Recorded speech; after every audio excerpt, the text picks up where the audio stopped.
yesterday was the birth of Syeda Zainab alayhi salam. And it is a very profound time for us, because when we think about Syeda Zainab, she is the one who protected, along with Imam Zainul Abidin alayhi salam, the institution, the message of Karbala. And she lived only for 2 years after the martyrdom of Imam Hussain alayhi salam. In 2 years. And there are narrations that every time she used to see her nephew, Imam Zainul Abidin alayhi salam, she used to cry, because she remembered her brother, the entire clan, the entire family that was destroyed. And her struggle was unique. It was unlike anyone. Because in 2 years, because she had the responsibility of establishing this institution, but establishing the institution in 2 years at an old age, after losing the entire family, and an institution that has to survive for eternity.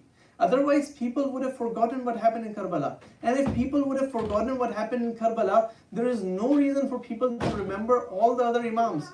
Because this is the reason why people are connected to the institution, to the true Islam. The organization, the institution of the Azadari of Imam Hussain alayhi salam. If that wasn't there, there was no reason for people to be connected to religion. And Shaitan would have been so much more happier. And that's why there are narrations when Imam Zainul Abidin alayhi salam, on the day of Muhammad, when he was leaving the plain of Karbala, and when he was totally distraught, he says that I was about to just go fall. My aunt looked at me and she said, "Oh my nephew, what am I looking at?" He said, "Why am I still alive? How can a son be alive when the body of the father is in that situation?" And then Syeda Zainab said that I have heard from my grandfather, and I've confirmed it with my father, that one day the grandfather, Rasulullah sallallahu alaihi wasallam, he came to our house and we had food, and he was very happy. After having food, he went into the sajda, and from the sajda he came out and he was crying. Sayyidah Fatima Zahra, my mother, asked, "What happened, O father?" He replied that Jibrail just came and told me that there will be a time when this son, Hussein, will be martyred. Sayyidah Fatima asked, "What will happen at that time? Will I be there? Will Ali will be there? Will Hassan will be there? Who will be there?" The Prophet replied, "No one will be there." Then Sayyidah asked, "So who will cry on my son?" He replied, "There will be a nation that Allah will raise, whose children will cry on the children of Hussein, whose men will cry on the men of Hussein, whose female will cry on the women of Hussein. And that nation will be raised, and the names of that nation and their ancestors have been recorded with Allah from the start. And there will be a place where all of the people, all of your Shia and the Shia of Ali will come and visit the grave or the shrine of Imam Hussein. And their names are written with the angels. And the Prophet said, whenever they come, they will be rewarded like nothing else. And they will sacrifice everything to come to visit Al-Hussein alayhi salam." And Allahumma salli ala Muhammad wa ala Muhammad. Then Syeda Zainab, when she told that, she said, "I confirmed with my father after he was struck on the day of the 19th of Ramadan. Is this true?" He said, "Yes, that is what will happen." And he said that there was a time on the day of Ghadir when Shaitan, he was very upset.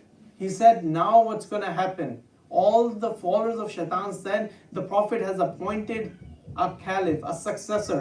Now Muslims will always be guided." Shaitan was very upset. The second time when the Prophet passed away, Shaitan was the first person to raise and accept the bay'ah of Abu Bakr and said, "I was waiting for you to come on this position." And he was very happy. And on the day when Hussein is martyred, Shaitan will be very happy. and he will say, now I have made sure that the 90% majority of this community, these Muslims, are lost. Just focus on this small portion who are attached with the Ahlul Bayt alayhi salam. And then there will be a time, then Syeda said, there will be a time when their shrine will be built and people will come. At that point, Imam Zainul Abidin alayhi salam became happy. But when Syeda Zainab came back, she saw the shrines which were totally destroyed.